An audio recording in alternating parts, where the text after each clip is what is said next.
c'est lui là-bas.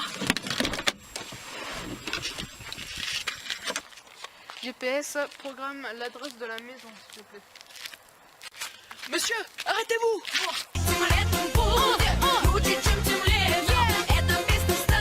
Quoi? Oh, on va passer le long de la voiture là. Merci. De rien. Eh, vous partez à la collection 2019? Ah ouais, attendez, je vais prévenir mes potes. Oh les mecs, eh, il y a un gars qui vient de me sauver la vie. Écoute, je suis ton père. Hein. Quoi? Attendez, vous pouvez pas être mon père. Non, c'est pas possible. Mon père, il est beaucoup plus grand, il a un petit peu de barbe, il s'arrache à peu près tous les jours. Non, c'est pas possible, hein, physiquement. Non mais, je viens du passé. Vous venez du passé? En fait. Là, si tu veux, je te montre ma voiture, hein. Elle vient tout droit de 2019. Bah ouais, je veux bien que vous me montriez votre voiture. Bah elle vient. Bon bah bienvenue dans ma voiture, hein, c'est parfait. Les fonctionnalités qui ont été rajoutées pour voyager dans le temps, c'est les circuits temporels pour voyager dans le temps, évidemment c'est toujours mieux, et l'historique des destinations. Donc là après c'est normal, volant, oui, c'est quand même vitesse, manuel, attention manuel, tableau de bord avec les vitesses et tout, la porte, tu vas me dire. Si tu connais, bon. Alors, bon bah moi je tourne une vidéo, on va profiter du paysage, de l'instant T. Allez, salut, ciao.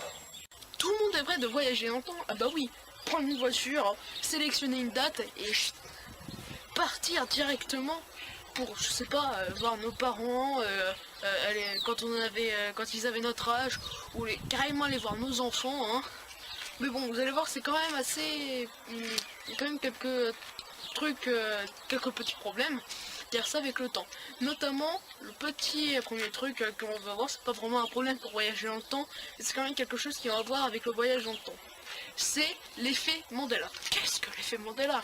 Et ben en fait, le principe de cette théorie, c'est une timeline qui aurait été modifiée par des actions de voyageurs temporels. Par exemple, cette image. C'est un Mickey avec des bretelles.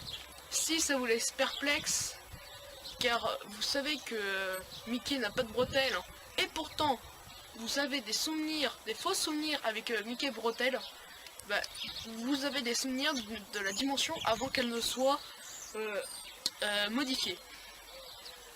Maintenant, Monopoly.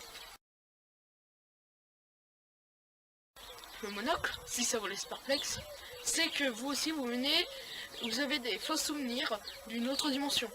Mais moi, ce qui me laisse perplexe, c'est cette image. Le bout de la queue de Pikachu. Oh oui, c'est assez spécial, hein. Surtout que on sait tous que Pikachu a toujours une queue marron en bas et jaune le reste. Mais pourtant, moi, ça me laisse perplexe, je sais pas. Alors, Squeezie, une théorie, c'est que comme les oreilles de Pikachu, les bouts des oreilles de Pikachu sont noirs, et ben on a envie de voir la queue noire. Mais bon, moi je crois à la théorie de Squeezie, mais je crois aussi à la théorie de l'effet Mandela. Donc voilà, chacun croit ce qu'il veut. Hein. Bon, bah sinon, voilà, je vais peut-être retourner chez moi du coup. Il est où encore celui-là? Elle est où la machine? C'est pas vrai ça?